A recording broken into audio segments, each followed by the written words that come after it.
guess we're getting going. 38 days until the 5A Division I and Division II state championships right here at AT&T Stadium. 39 days until the 6A titles are handed out and the playoffs get started this week. Hello, everyone. I'm Mike Leslie, joined by our entire team from around Texas Tegna Sports. We've got Matt Musel from KHO Houston. Matt, I'm off to a great start. Joe Reinigle from Ken's down in San Antonio, and Jeff Jones from KView down in Austin. We'll also be joined by Curtis Quillen from KCEN in Waco, as we're going to, over the course of the next half an hour, break down the entire high school playoff scene, all of the top four levels, 5A Division I and Division II, 6A Division I and Division II, and Curtis Quillen will join us to break down the state semifinals and championships in 4A and below, as well as we're about to hand out championships at those levels. But let's dive in, fellas. First off, with 5A Division II, the top five teams in the state. Ennis is number 1, Aledo number 2, Fort Bend Marshall number 3, Huntsville number 4, and Texarkana, Texas High, the number 5 team in the state. Matt Musel down in Houston, let's start with you. Who do you see coming out of your region in 5A Division II? All right, Mike, great to see you and great to see the other guys from around the Tegna stations. Well, you just named 3 of the Houston area schools in that top 5. So My top pick is Marshall. These guys are explosive offensively. They've got a great duo. The quarterback, Roland Harvey, has been doing fantastic things all season long. Wide receiver, Javion Matthews, is a game buster. A lot of things can happen when they get to football, and Marshall has done a great job this season. My number 2 pick is Huntsville. We don't do a lot of coverage of Huntsville. They're in the northern part of our viewing area, but Huntsville is undefeated. They have a great winning tradition up there with the Hornets, and Huntsville is my number 2 pick. And my black horse pick is Crosby. Crosby's a school that, that may be not considered great. They aren't ranked, but they have a great young quarterback, and it's just like in the pros or college. In high school, well, if you have a playmaking quarterback, you can do a lot of great things. And I think with their Reggie Branch, if they get him going in the playoffs, they could advance a few rounds. And that's my dark horse. But Marshall, I think, is the class of 5A Division II down here in the Houston area. You mentioned Huntsville, number 4 in the state in the rankings. They've got a tough path, though, because they're likely to match up with number 5 Texarkana, Texas High early on in the playoff bracket. So it's not going to be an easy path to get out of Region 3 by any means. Let's head down to San Antonio as we get our top 2 picks and a dark horse from each of these guys from around the state as we try and prognosticate the 5A Division II bracket for you guys. Joe Reinigle down in San Antonio. Joe, who do you see coming out of your region? Well, good to see you, Mike. And I tell you what, we've got some great football down here in San Antonio. It seems to get better. But I've picked the Alamo Heights Mules to come out of Division II and 5A, and there's a number of reasons for that. Number one, they got hot at the right time. They lost a couple of ball games early on, but they went 5-0 in district. Their head coach is a guy by the name of Ron Ritteman. He started the program in San Antonio Johnson High School, built that up, came over to Alamo Heights as the head coach and the athletic director. But here's the kicker on all of this. These guys played not one home game this year. Their stadium is being remodeled. Their practice fields are being remodeled. So they were kind of vagabonds, if you will, all season long and still managed to get it done. So Alamo Heights is the team that I have coming out. But there's another team up the road about 20 miles from San Antonio called Bernie. It's Champion High School there, and the only team that they lost to in the district was the Alamo Heights Mules. They have got a defense that is just solid as a rock. Their defense only gave up an average, get this, of 7 points a ball game. That's incredible. They pitched 3 shutouts this year, so they're good. Now, my dark horse for Division II out of this region is a team by the name of Medina Valley. And they're just a little bit southwest of San Antonio. But this team has really been a Jekyll and Hyde. But when they put it together and they're playing good football, they can play with anybody. So obviously their hope is that they can put it together at the right time. We'll wait and see. But I think if they're playing good football, you got to deal with them. Joe, I love it, and I find it interesting that each of those 3 teams from the same district says a lot about the depth of that district, that those 3 teams have got real playoff potential. this year. This is the Tegna, Texas High School Roundtable on YouTube and Facebook channels all around the state of Texas, Tegna stations all around the state. We go to Jeff Jones now in Austin. He covers the high school scene down there. And Jeff, it looks like anyway in Region 4 that there's only one team that is kind of head and shoulders above the rest. Liberty Hill, the only ranked team in the state in that region.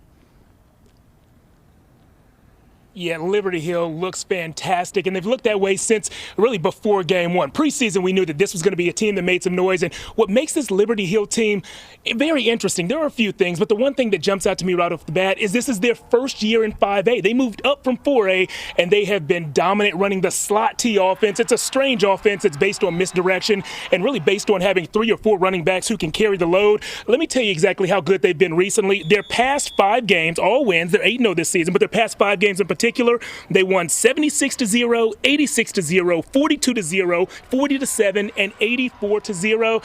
Now their level of competition hasn't always been the best, but they've done what they're supposed to do against teams that they're better than. They've dominated, and they also suffered tragedy recently. Exactly 1 week ago today, their head coach, Jeff Walker, passed away following an 8-year battle with cancer.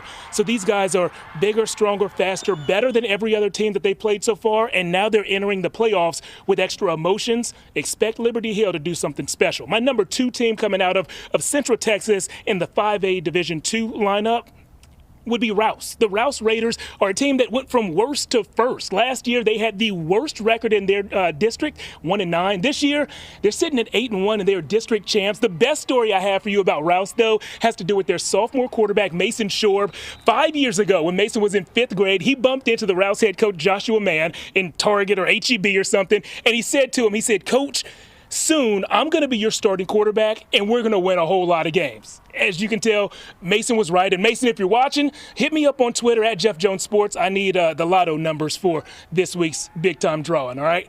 And our dark horse coming out of Central Texas, we're going to go with Marble Falls. They run a similar offense to Liberty Hill. Half the Marble Falls coaches used to coach at Liberty Hill. It's that slot T. Many high school coaches haven't seen it, so basically no high school players have seen it until you prepare for a team like Liberty Hill or Marble Falls. That could help the Mustangs from Marble Falls come playoff time. And, Jeff, you talk about Liberty Hill and Leander Rouse. If they both win through, that would set up a regional semifinal matchup that could be awfully juicy down there in Region 4. Meanwhile, here in DFW, there are 2 clear-cut favorites, and you could argue they are the 2 clear-cut favorites across the state in 5A Division II. They're the number 1 and number 2 teams in the state in this division. Number 1, Ennis, 8-0 on the year. Sam Harrell's club has been fantastic offensively and defensively all season long. A dominant program in so many ways this season. Colin Drake leads a very potent offense, averaging 54 points per game. They won't have an easy run through the playoffs, though. They're going to get matched up with, most likely anyway, a very talented, formerly state-ranked Mansfield Timberview team in the second round. Number 2, Aledo, the 2-time defending state champions, of course, always a threat in 5A D2, going for a 10th state championship this year. They're not as good maybe as last year's team, but they're still very, very good. JoJo Earl, BJ Allen, they've got talent all over the football field, and they're going to be dangerous in the postseason. Lucas Lovejoy, my dark horse coming out of this area. This is a team with R.W. Rucker at the helm that is just a gritty football team. R.W. Rucker is a football player in every sense of the word. Offensively, defensively, gets the job done. That's a scary team. And also keep an eye on South Oak Cliff coming out of this region as well. They could challenge Aledo once again. All right, fellas, let's go around the state now. Big picture. Who is your state champion in 5A D2? Whoa, this is going to be tough, but I got to go with the area team, right? Marshall gets close on a regular basis. I'm going to pick Marshall. So, Matt Musel, say that one more time. Who'd you end up going with? I'm going to go local. I'm going to go with Fort Bend Marshall. These guys are there on a regular basis. They're on the cusp. I'm going to pick them to win it. How about you, Jeff Jones? You know, if Matt can go local, I'm going to go local as well. These guys at Liberty Hill, they have an advantage every week because that strange offense is hard to prepare for. And like I said a moment ago, they're emotionally fired up to win this one for their late coach. Liberty Hill, they're going to win it all. Joe Reinigle, who's your state champ in 5A D2? Yeah, Mike, I'm going to go with Jeff there. I like Liberty Hill. I just think they're the team to beat this year. They're on a run. They've got that emotional advantage, I think, that they're going to need, and I like Liberty Hill. Great minds think alike, Jeff. You know what I'm saying?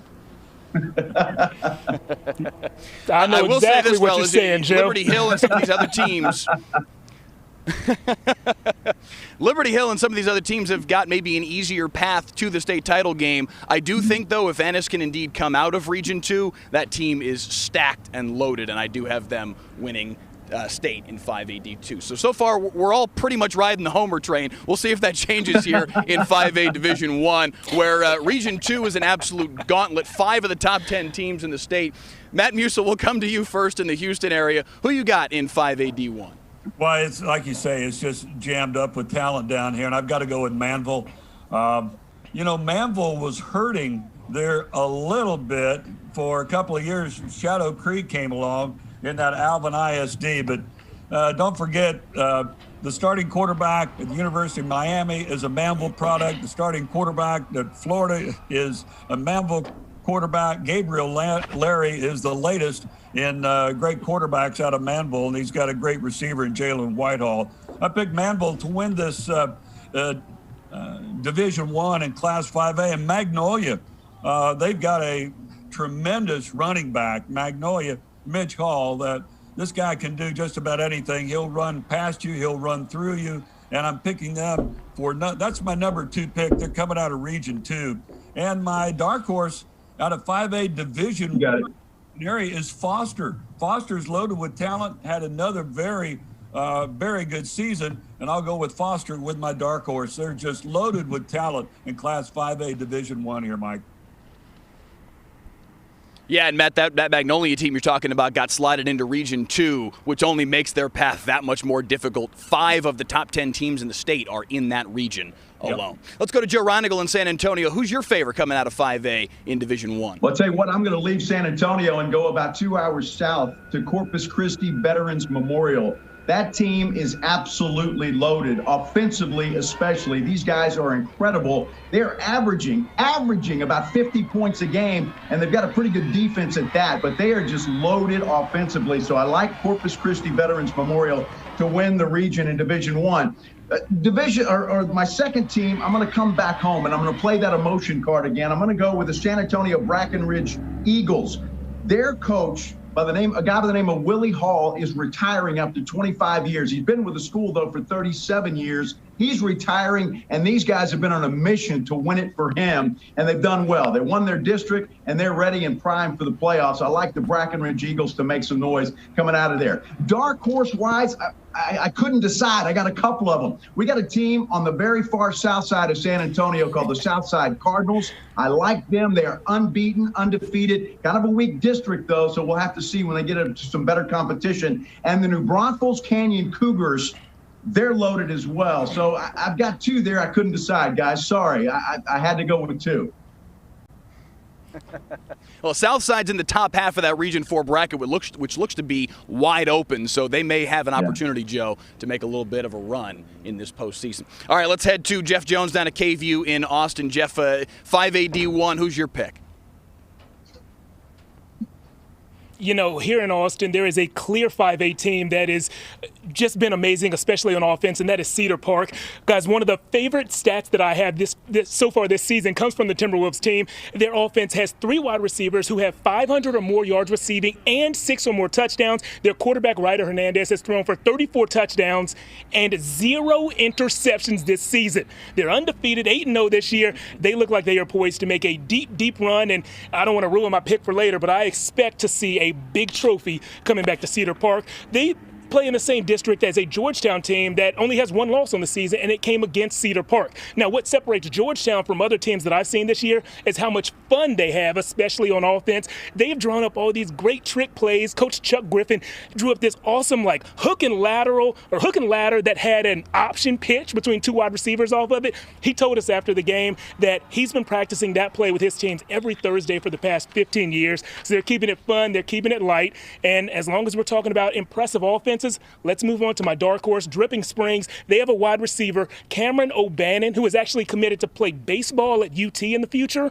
This guy caught 409 yards worth of passes in his last game and 6 touchdowns. He's third in the state for yards per game and receiving, and first in the state for receiving touchdowns. So Dripping Springs might make some noise, especially if they get the right matchup with O'Bannon on the outside. And Jeff, you talk about Cedar Park. They're matched up in the same district as Manville, number 4 and number 5 in the state. That is your likely, anyway, regional final. Whoever comes out of that is certainly going to be dangerous heading to the state semifinals. Meanwhile, here in DFW, whoever comes out of Region 2 will be certifiably battle-tested. There are so many good teams in this region. Denton Ryan, Lancaster, Highland Park, on and on and on. Magnolia, Frisco Lone Star, who was state ranked all season long. Denton Ryan, though, if somebody beats Denton Ryan this season, I don't know how it's going to happen. This team is absolutely loaded. 7 kids on their defense alone who are rated recruits headed to play Division I football. Jatavian Sanders is the best public school football player in Texas, and Billy Bowman is right behind him. Seth Hennigan runs the show. They've got athletes everywhere.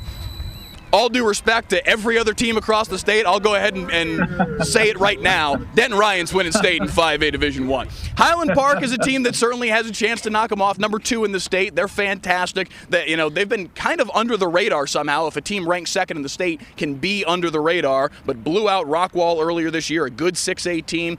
And then my dark horse is actually out of Region 1. Colleyville Heritage got fortunate to avoid Region 2. They're in Region 1, the number 10 team in the state, and I think they could maybe make a little bit of noise in that region as well. I've already kind of laid it out there. I think Denton Ryan's winning state in 5A D1. Where are you guys falling on this? Joe, we'll go to you first. Joe Reinigal. Denton Ryan. I mean, it's hands down. There's nobody else has got a chance. Well, I'm with you. How about you, Matt Musil?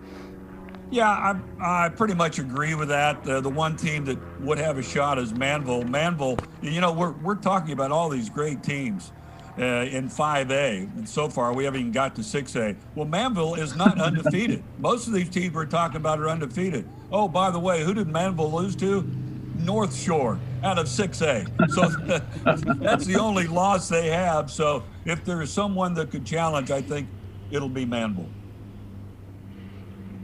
You could have worse losses. How about you, Jeff Jones? Who's your state champ in 5A D1? Because of how well Cedar Park has played and because they're the local guys, I want to say Cedar Park, but instead I'm going to whisper Denton Ryan. Back to you. So we got about 3.5 Denton Ryans. I think that's probably right about on the money because they are. It's crazy how talented that team really is. Anybody who saw Jatavian Sanders catch the other night against Frisco Lone Star, that kid is just out of this world. We've kind of hit the midway point of the show real quick, and we want to make sure to deliver a message just kind of about high school football in general.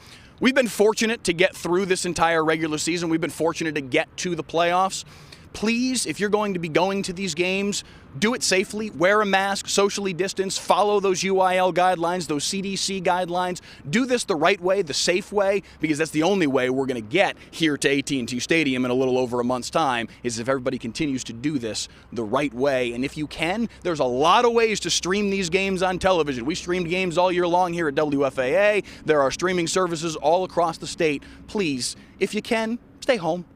It's just the smart way to go. Speaking of getting here to AT&T Stadium, it is almost that time for a lot of teams from 4A on down, and that brings us to Curtis Quillen from KCEN. Curtis, we got state semifinals across the state in 2A through 4A. State championship games are already set for the 6-man teams in 1A Division I and Division II. Let's start in 4A D1. Number 1 Argyle is probably the favorite, but what do you think about 4A?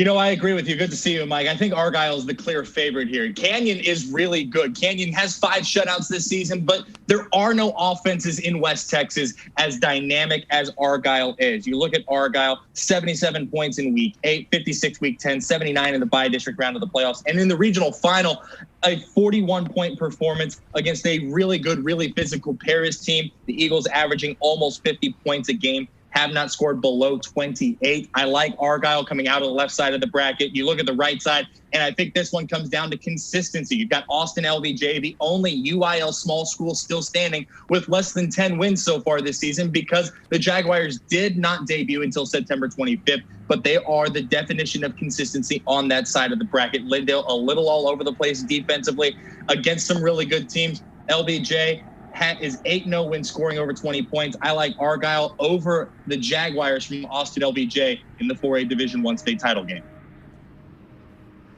4A Division II, Graham and Gilmer on one side of the bracket, Carthage and Wimberley on the other side. How do you see 4A D2 shaking out? You know, you look at this, Graham and Gilmer is going to be a matchup of two really similar teams. Graham is on a tear, a 10-game win streak after that Week 2 loss to Springtown, a semifinalist in 4A Division I a year ago. Graham has allowed 14 points or less in 8 games, and Graham is a 2-point favorite in the computers. But then you look at Gilmer, that one loss in the non-district finale to the preseason favorite in the reigning Division I state champ Carthage. Gilmer has scored 50 or more 6 times, 40 or more 8 times, and allowed 14 or less 6 times in 14 games. I'm going to take Gilmer out of the left side of the bracket, and then on the right side, you've got Wimberley, the reigning Division II state runner-up, against Carthage, the team we thought would be at this point, the team we thought would win the state title when it started.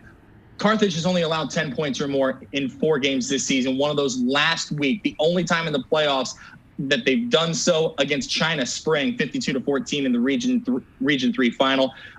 It's an 18-point spread for the Bulldogs. Give me an all East Texas final, and I'm not going to bet against Scott Surratt when he's got Carthage in a state title game.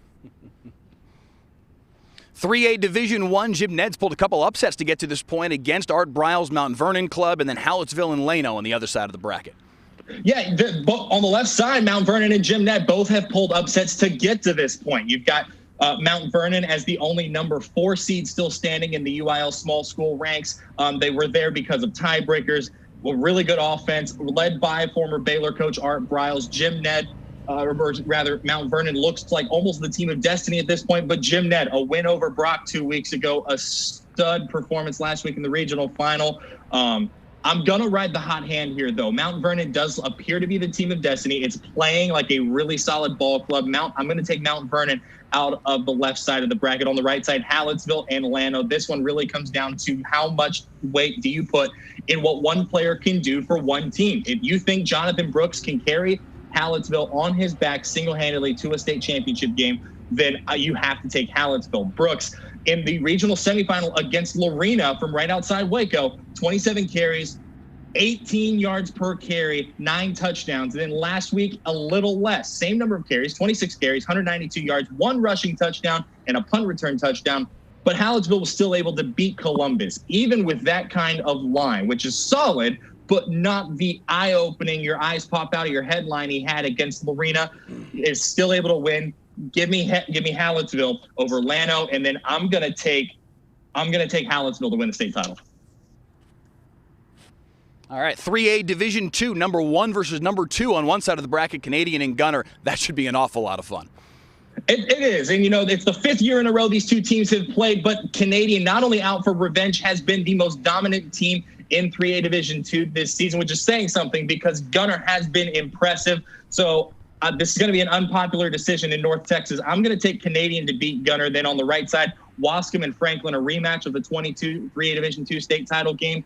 Franklin is extremely consistent, an 11-game win streak after an 0-2 start to the season with losses to Division I Lorena and Cameron Yo. Only 4 in that span, 4 games allowing 14 points or less. Franklin over Wascom in the other semifinal. I'm taking Canadian to win 3A Division II, though. All right, Curtis, we're running a little bit low on time, so give me your state champs from here on out. 2A Division I, number 3 Post versus number 7 Crawford on one side. Timpson versus Shiner, number 4 and number 1 on the other side. Who's your 2A Division I state champ? I'm taking Shiner over Post. Both of these teams have been dominant all season. I don't think that changes now. 2A Division II, number 3 Wellington, number 4 Windthorst on one side, number 1 Mart, and number 9 Falls City on the other side of the bracket. Who's your 2A D2 state champ? Mart won a state title with nothing but sophomores a year ago. I don't see that changing. This Mart team is impressive with wins over 3A ball clubs, and they're just murdering all the 2A teams they play. Give me Mart over Wellington in the 2A Division II state title game. And in the six-man ranks, they've already got their state championship set. They're just hanging out, waiting to come here to AT&T Stadium. 1A D1 is number 1 Sterling City against number 4 May. And in 1A Division II, Balmorhea and Richland Springs. Richland Springs going for a 10th state championship. Yeah, and Richland Springs, starting in the Division II ranks, is really, really good, but so is this Balmorhea team. Vance Jones has this ball club rolling. They have not lost to a Division II opponent all year. Neither has Richland Springs, though, but Balmorhea with the tougher path to AT&T. I'm taking the Bears to win Division II. And in the Division I title game, Sterling City has beat May once this season and has had the tougher path to AT&T Stadium. I think that helps Sterling City here. I think Sterling City is going to win 1A Division I. Curtis Quillen from KCEN, our small school man, all over it. Curtis, thanks so much for the time. We really appreciate it. Thank you, guys. All right, let's bring back in Matt Musil, Joe Reinigal, and Jeff Jones as we get into 6A now, fellas. 6A Division II, talent across the board, but certainly more wide open than Division I. Only a few of these state-ranked teams are in this Division II bracket. Number 7, Bridgeland. Number 9, Cedar Hill. Number 8, I should say, Cedar Hill. And number 9, Katy. The only 3 top 10 teams in the state in this 6A Division II bracket. Let's go to Houston first, Matt Musil. How do you see 6A Division II shaking out down south? Well, things changed when Friday night when Seven Lakes won their game, so that pushed Katy back into Division II. So all of a sudden, while Division II is just, they have so much talent there, so many talented teams from the Houston area. This is a rare thing, Mike, that Katy is in a particular region, and I'm not going to pick them to win it. I'm going to pick Bridgeland. The Bridgeland Bears under head coach David Raffield. They have not been around very long, but they do a tremendous job at Bridgeland, one of the new developments out on the northwest side. And the Bears are undefeated. They've had a tremendous season. And they have not only an experienced head coach. David used to coach at Cy Falls before he went over and coached at Bryan High School. But Connor Wegman is his quarterback, and Connor's had a heck of a season. I picked the Bridgeland Bears. Now, Katy is my number 2 pick because Coach Gary Joseph, he has a stable of running backs. This is Jalen Davis.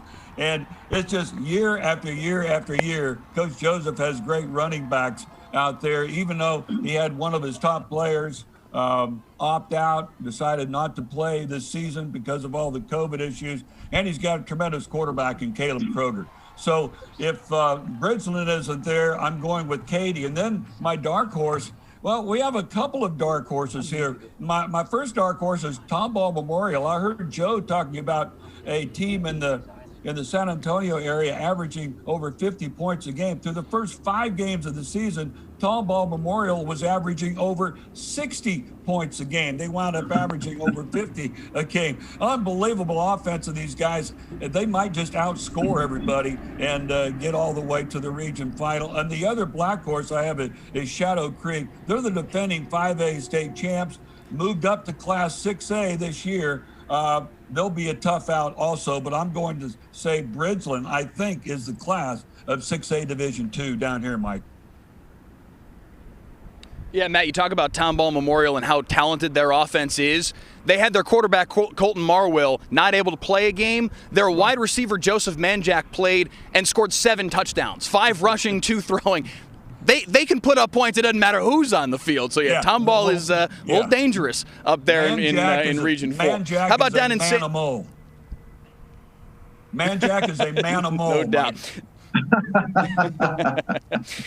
Down in San Antonio, Joe, Brennan looks to have a fairly clear path to the regional final anyway. How do you see things shaking out down there? Yeah, and I wouldn't be surprised, but I'm going to go with my number 1 team is the Judson Rockets. You know, they were in Division I last year, Division II this year. And, you know, they had a really bad loss to DeSoto week 1. It was 37-0. They got killed against DeSoto. But since then, they reeled off 6 straight.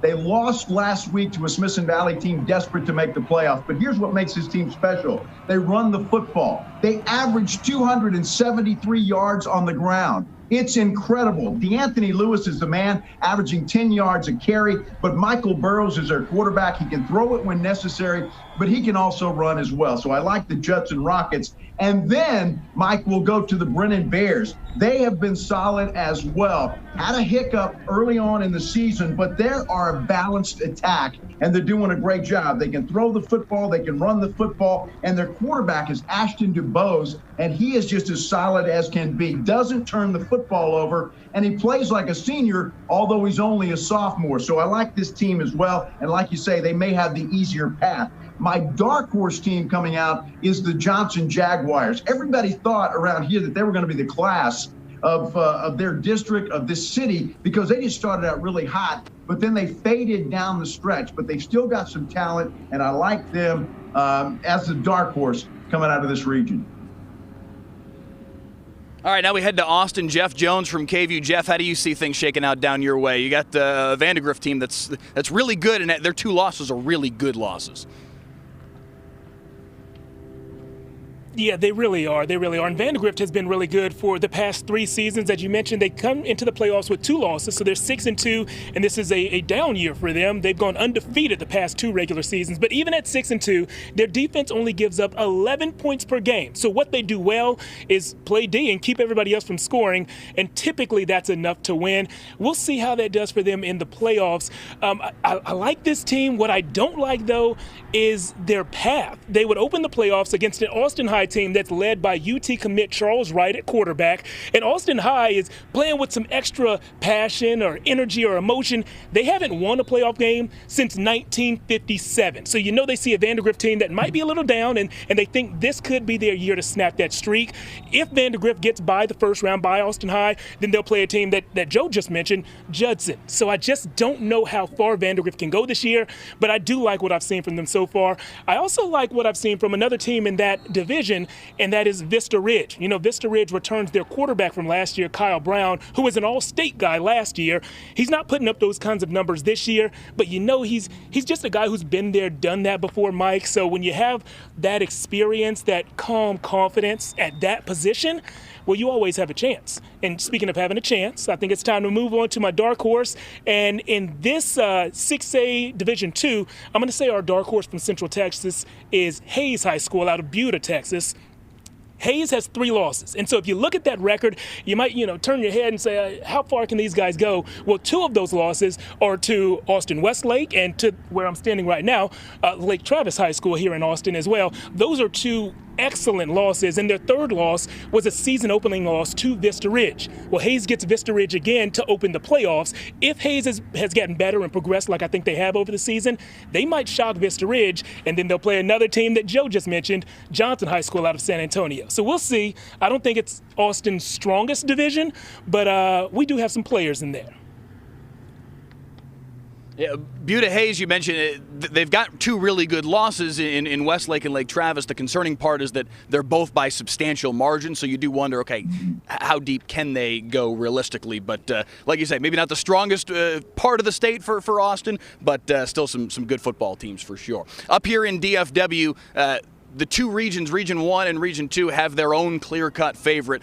Number 8, Cedar Hill, led by Caden Salter, who, for my money, is the best senior quarterback in the state of Texas. Kid is fantastic. Lit DeSoto up like there was no tomorrow, and that's a good DeSoto defense. He scored 6 touchdowns against them. Their defense is strong as well, led by Charles Esters and Jaheim Lowe. Kevin Young, their running back, is really, really strong, and speed to spare.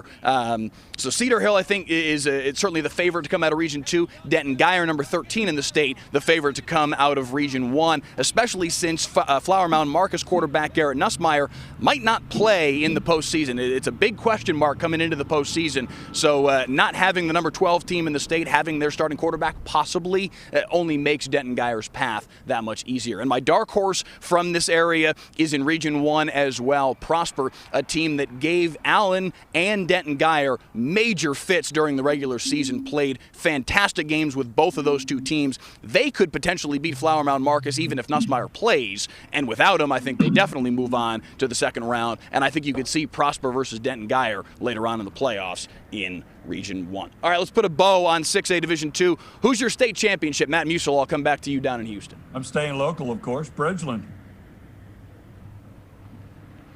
All right, Musil staying on the homer path. How about you, Jeff Jones? Who do you got? I love that pick. Bridgeland High School has my old high school head coach. Dave Ratfield was my head coach when I was at Cy Falls as a stud high school safety. I say that because I trust you guys aren't going to check the film, so I hope Coach Ratfield gets a state championship this year. You guys. I got to disagree with both of you because I'm going to go with the Katy Tigers because I just think the tradition that they have in the playoffs, the running game that Matt talked about, these guys always perform well in the playoffs. I'm going with Katy.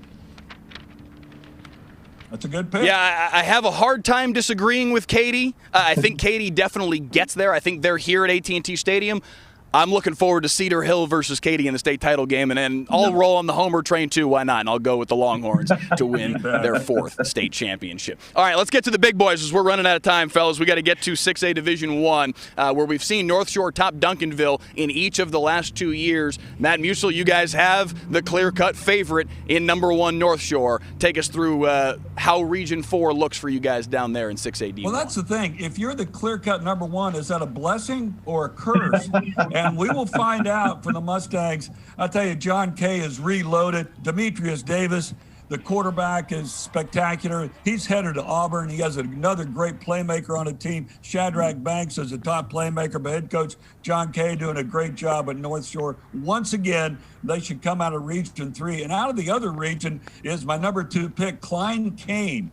Klein Kane, not so well known on a statewide basis, but they've had some solid football teams, and they have a really good quarterback this year in Carson Roper. Klein Kane is my number 2 pick. And then my dark horse, Mike, I really scratched my head on this because we've got Dawson. Dawson is Division 1. They're undefeated. Katy Tompkins, who beat Katy. Tompkins is undefeated. They could be a dark horse too, but my dark horse is going to be Cy Fair. They have a great running back. This kid looks like he's not only going to run at the collegiate level, he'll be running the football on Sundays. I'm going to go with Cy Fair. They won a state championship a few years ago with great defense and a strong running game. They've got a new head coach in Jeff Miller. He used to play quarterback at Cy Fair back in the day, and I'm picking Cy Fair as my dark horse. Cy Fair, Matt, has a remarkably difficult path, though. They're going to have to go through, most likely anyway, Katy Tompkins and North Shore if they want to make a deep run. It doesn't get much more difficult than that. Now down to San Antonio, Joe Reinigle. Who do you think is coming out of Region 4? Reagan looks like maybe a pretty good football team. Yeah, the San Antonio Reagan Rattlers are rolling right now, and there's one reason for that. A guy by the name of Carson Green, their running back. He's only a sophomore, but this kid is about as hard to tackle as anybody I've ever seen. And he's incredible. And when they stack the line, when defenses stack the line against him, they got a pretty good quarterback in Britton Moore who can carry the load there either with his arm or with his feet as well. They play well and averaging over 360 yards a ball game offensively. So I like the Reagan Rattlers to come out of there. And when you talk high school football around these parts, you got to talk about the Cibolo Steel Knights. Those guys are in the playoffs year in and year out. And they started out horribly. They were 0-2 to start the season this year, but then they reeled off some wins and finally got their feet underneath them. They got a quarterback by the name of Wyatt Beagle, who is just one of those kind of guys that's never going to be flashy and never going to do anything spectacular, but he doesn't make any mistakes. And that's a key for this team, and that has really been something that they've done. My dark horse is San Antonio Madison. You know, Madison, they've got so many athletes. They've got speed galore. They just haven't really seemed to pull it all together all the time. When they play well, they play well. When they don't, they don't. So if they can find a way to put it together, they may make some noise in the playoffs. And Madison has to play Steele in the first round, so whoever comes out of that might have the opportunity to make a little bit of a run. Down to Austin is where we've got the real fight in Region 4, Jeff Jones, a game that we kind of got robbed of during the regular season, Austin Westlake and Lake Travis. Everybody's just pointing to that one, right? It's the number one storyline that people are talking about here. It's the number one storyline I'm looking forward to. You know, COVID-19 has changed everything in the world, not just the world of sports this year, but one thing that it unfortunately changed, it took the Battle of the Lakes from us. Westlake, Lake Travis, we didn't get to see it in the regular season. We expect both of those teams will progress to the fourth round of the playoffs where we'll get to see them battle each other. Of course, those are my two teams that I think will come out of this 6A Division I from Central Texas, the Austin and surrounding areas. Let's start by talking about Westlake. Those guys are the reigning champs. Sure, North Shore won D1 last year, but Westlake won D2, and they looked great while doing it. You know, they've had a new quarterback in, but he's a Division I guy who already has big-time SEC, Big 12, Pac-10 offers. They have Division I talent at running back, Division I talent at wide receiver. And check this out, they're 8-0, and they pitched 5 shutouts. In the 3 games that they didn't pitch shutouts, they allowed 6 or 7 points. That's it. So the Westlake defense is very good, and their offense, like I just said, has D1 players at every skill position. Those guys are going to go far. I'm not going to ruin my pick, but I think we're going to be watching Westlake play for quite a while. Lake Travis will also go far and do well. There's something about just knowing your winning tradition. And I don't know if you guys can see it, but behind me there are 6 plaques on a wall back here representing the 6 state championships that have been won here for Lake Travis. These guys know the tradition of the school. They know they can win. And this year they've proven that they have depth, so that'll treat them well. My dark horse here are the Round Rock Dragons. Not only do they have one of my favorite mascots in all of Texas, because dragons are awesome, but they also have one of my favorite players to watch in all of Texas, and that's running back Israel Morgan. This guy is 3rd in the state in rushing yards per game. He's 1st in the state in rushing touchdowns with 20. Actually, no, that's not true. He's not 1st in the state in rushing touchdowns, but he is very high up there. He ran for almost 500 yards in his last game of his regular season, and I expect him to run through a couple of people in the playoffs. Because of the way the schedule shakes out, Israel and the guys from Round Rock are going to see Lake Travis in the first round, so I don't even know if they're going to make it past the first round, but if they can figure out a way to do that, I think a lot of people are in trouble.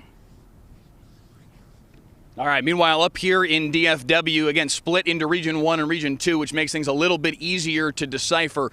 Of course, there's Duncanville, number 2 in the state. You figure they'll come out of their region. Number 4, Allen. If a team that could be ranked number 4 in the state and be the Allen Eagles could fly under the radar, I feel like Allen kind of has done so far this year. But they are fantastic. I saw them dominate Denton Guyer earlier this year. I think both of those 2 teams, Duncanville and Allen, make their way out of their respective regions. My dark horse in this area, if a nationally ranked team can be a dark horse, number 11 in the state, DeSoto, number 24 in the country in Max Prep's rankings, I think is probably the dark horse up here in 6A Division 1.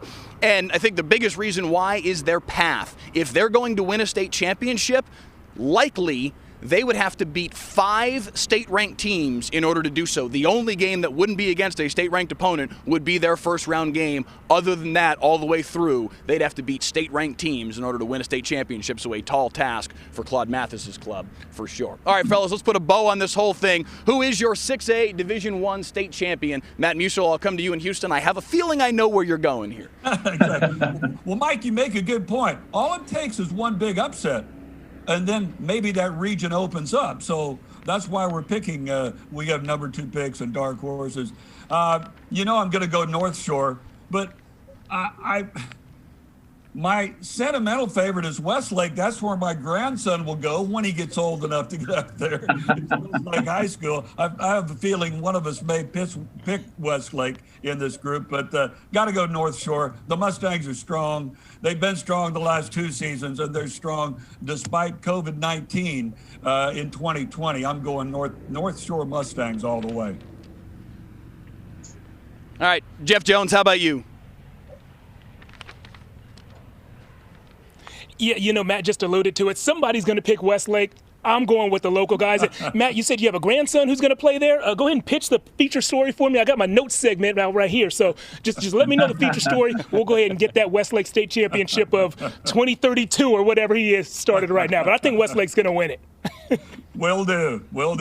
Joe Reinigle, who's your 6A D1 state champ? Yeah, it'd be easy to go with either one of those. You know, North Shore, Westlake, those are easy picks, guys, all right? But I'm going to stay local because I've kind of gone out of the area. I really like this San Antonio Reagan team, guys. I really do. They can run the football. They can throw it. Their defense is solid. If they can get past a tough first-round matchup against Smithson Valley, I think they've got a real chance to make some noise. So I'm going to stay local and go with the Reagan Rattlers. For once, I'm not going to go with a local team. I don't think that Duncanville is quite as good this year as they've been the last couple of years. I think if Jaquin and Jackson were healthy last year, they may have beaten North Shore in that rematch. But I don't think they're quite as good this year. I think Allen actually nips them in the state semifinals. And I'm sorry, I got to go with North Shore to win a third straight. They played a tune-up game against the number 20 team in the state of Tascasita late in November and ripped them limb from limb. It wasn't remotely close. North Shore is a monster, and I just don't see how they don't go win a third straight 6A Division I state championship. With that, we're going to put this one in the books. Our thanks to the entire crew, Joe Reinigle, Matt Musel, and Jeff Jones. Curtis Quillen from KCEN down in Waco joining us for a little bit to talk about the small schools as well. It is playoff time in Texas. We hope you guys are ready after the last 45 minutes. We certainly are as well. Thanks so much for joining us, and we'll see you guys very soon on all your local stations as we cover the Texas High School Football Playoffs.